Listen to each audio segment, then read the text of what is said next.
എന്താ മുതലാളി വിളിച്ചത്? ഇപ്പൊ ചിൽ ചിൽ കേട്ടല്ലോടാ. ചിരിച്ചില്ലോ? സാവിത്രി കുട്ടിയുടെ പാദസരത്തിന്റെ ചിൽ വിളിക്കണേ. 1000 രൂപ കൊടുക്കണം. 1,00,000 രൂപ കൊടുത്താൽ ആ തള്ള അവളെ അയക്കും. പിന്നെ എന്താ ചെയ്യും? പാമ്പും പഴയതാ മുതലാളി നല്ലത്. 2 പെഗ് കൂടെ അടിച്ചേച്ച് മുതലാളി സരോജനയുടെ മുഖത്തേക്ക് നോക്കിയാട്ടെ. സാവിത്രിക്കുട്ടിയാണെന്ന് തന്നെത്താൻ തോന്നും. ഇന്ന് വരെ അവളെ ഒരു തെറ്റിലും വീഴ്ത്താതെയാണ് ഞാൻ വളർത്തിയത്. അതറിയാവുന്നത് കൊണ്ടാണ് ഞാൻ അവൾ വിവാഹം കഴിക്കാൻ തീരുമാനിച്ചത്. പക്ഷേ നീ വേശ്യാലയങ്ങളിൽ കയറിയിറങ്ങുന്നവനാണ്. ഇനി ഒരിക്കലും ഞാൻ തെറ്റാവർത്തിക്കില്ല. നിങ്ങളും ഈ തൊഴിൽ അവസാനിപ്പിക്കണം. മറ്റൊരു മാർഗവും ഇല്ലാത്തത് കൊണ്ടാണ് ഞാൻ ഈ കുഴിയിൽ വന്ന് വീണത്. സാവിത്രിയെ പഠിപ്പിച്ച വകയിൽ വളരെയധികം കടമുണ്ട്. അത് തീരുന്നതുവരെ ഈ ചെളിയിൽ നിന്നും കരകയറാൻ നിവർത്തിയില്ല. ഒരു നല്ല മനുഷ്യനായി മാറി ഞാൻ സാവിത്രിയെ സംരക്ഷിച്ചുകൊള്ളാം. അമ്മ എനിക്കുള്ള വിവാഹം ചെയ്തു തരണം. നീ ഇത്രയും താല്പര്യം കാണിക്കുന്നത് കൊണ്ട് അവക്കിഷ്ടമാണെങ്കിൽ ഞാനിത് നടത്തിത്തരാം. മോളി വിവാഹത്തിന് സമ്മതിക്കണം. രാഘവൻ നല്ലവനാ. നിന്നെ ഇവിടെ വെച്ചുകൊണ്ടിരിക്കുന്നതിൽ എനിക്കൊരു സമാധാനവുമില്ല. അതുകൊണ്ട് ഉടനെ വിവാഹത്തിന് ഏർപ്പാട് ചെയ്യും.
ഏരപ്പകളെ, നിങ്ങൾ എല്ലാവരും കൂടെ പോയാൽ പിന്നെ ഇവിടെ ആരുണ്ട്?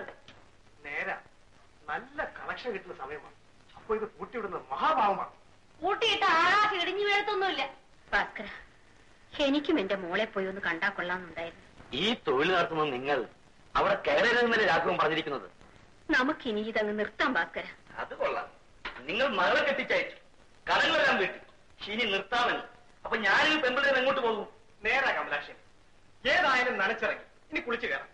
എങ്ങും പോകണ്ട. ഇനി ഇവിടെ നിന്ന് പോകുന്നത് ചുടുകാട്ടിലേക്ക്. പിടിക്കല്ലേ അനങ്ങി പോരുത്. ഞാനൊരു ബാല്യനാണ്. ഒരു 3, 4, 5 ആഫീസുണ്ട്. എന്നെ അവമാനിക്കരുത്. നീ എന്തിനിവിടെ വന്നു? ഇച്ചിരി ചുണ്ണാമ്പ് മേടിക്കാൻ വന്നതാണ്. റാസ്കൽ, ശബ്ദിക്കരുത്. പറഞ്ഞ് മനസ്സിലാക്കി കൊടുക്കണ. ഇദ്ദേഹത്തെ വിടണം. സ്ഥലമറിയാതെ ആദ്യമായി ഒന്ന് കയറിയതാണ്. ആ തള്ള കടന്നു കളഞ്ഞു. അവളെ കിട്ടിയില്ല. എന്താ ഇങ്ങോട്ട് വന്നത്? അമ്മ ഒരാപത്തിൽ നിന്ന് രക്ഷപ്പെട്ടു വന്നതാ. നിർത്ത്. ആപത്ത് എന്താണെന്ന് ഞാൻ കേട്ടു. എന്നോട് ക്ഷമിക്കരാഘവ. എന്നോട് ക്ഷമയൊന്നും ചോദിക്കണ്ട. ഇവിടെ താമസിക്കാൻ പറ്റില്ല. നീ മിണ്ടി പോരുത്. ഞാൻ പൊയ്ക്കോളാം മോളെ. നിൽക്കോമ്മേ. ചേട്ടാ, ഞാൻ കാല് പിടിച്ചപേക്ഷിക്കാണ്. അമ്മയ്ക്ക് വേറെ ആരുമില്ല. അമ്മ കൂടി ഇവിടെ നിൽക്കട്ടെ. ഇവിടെ താമസിക്കാനോ? ഞാൻ 4 ആണുങ്ങളുടെ കൂടെ ജോലി ചെയ്ത് ജീവിക്കുന്നവനാണ്. എനിക്ക് അവരുടെ മുൻപിൽ തലകുനിക്കാനാവില്ല. ചേട്ടാ, ഇവരുടെ പെറ്റ അമ്മയാണ്. ഏതമ്മയാലും ശരി, ഞാൻ ജോലി കഴിഞ്ഞ് തിരിച്ചു വരുമ്പോൾ ഇവിടെ കണ്ടുപോകരുത്. ഞാൻ കാല് പിടിച്ച് കരഞ്ഞു പറഞ്ഞത് കൊണ്ടാ ഇൻസ്പെക്ടർ അമ്മ നമ്മയൊക്കെ വിട്ടയച്ചത്. ജാമ്യത്തിലിറക്കാൻ ഒരു എരപ്പാളി പോലും വന്നില്ലല്ലോ. ഞാൻ ഇനി ആ വീട്ടിലേക്ക് വരുന്നില്ല. ഞാനും ഇല്ല. സരോജിനിയോ? ഞാൻ ചേട്ടൻ പറയുന്നത് പോലെ ചെയ്യും. നീ എങ്ങും പോകണ്ട. ഞാൻ ആ കിഴവിയെ കണ്ട് പണത്തിന്റെ കാര്യം ചോദിച്ചു വന്ന് നിന്നെ കൂട്ടിക്കൊണ്ടു പോകാം. എന്താ? എന്നാൽ വാ, നമുക്ക് ഹോട്ടലിലേക്ക് പോകാം. അമ്മേ, എന്താ മോളെ? വരും, കഞ്ഞി കുടിക്കാം. വേണ്ട മോളെ, എനിക്ക് നീ കഞ്ഞി നിന്നെന്ന് രാഘവൻ അറിഞ്ഞാൽ ചിലപ്പോ അവൻ നിന്നെ ഇറക്കി വിടും. പെറ്റ തള്ളയ്ക്ക് കഞ്ഞി കൊടുത്തുകൊണ്ട് എന്നെ ഇറക്കി വിടുന്നെങ്കിൽ വിടട്ടെ. അമ്മ വരും. കമലാക്ഷമ്മ നല്ല പുള്ളിയാണല്ലോ. എന്താ? ഞങ്ങളൊക്കെ പോലീസുകാരോട് പോയ തക്കത്തിന് ഉള്ള കാശ് പിടിച്ചോണ്ട് പോകുന്നുവല്ലേ? കാശോ? എന്റെ മോള് സത്യമായിട്ട് ഞാൻ അവിടെ നിന്ന് കൊണ്ടുവന്നിട്ടില്ല. വല്ലോരും എടുത്തോണ്ട് പോയി കാണും. വേല കയ്യിലിരിക്കട്ടെ. അമ്മ കാശ് കൊണ്ടുവന്നെങ്കിൽ ഞാൻ അറിയാതിരിക്കോ? മര്യാദയ്ക്ക് എന്റെ കാശ് തരുന്നതാ നല്ലത്. ഓ, പോയില്ലല്ലേ? ഞാൻ പോണ്ടെന്ന് പറഞ്ഞതുകൊണ്ടാ അമ്മ നിന്നത്. നീ എന്തിനാ ഇവിടെ വന്നത്?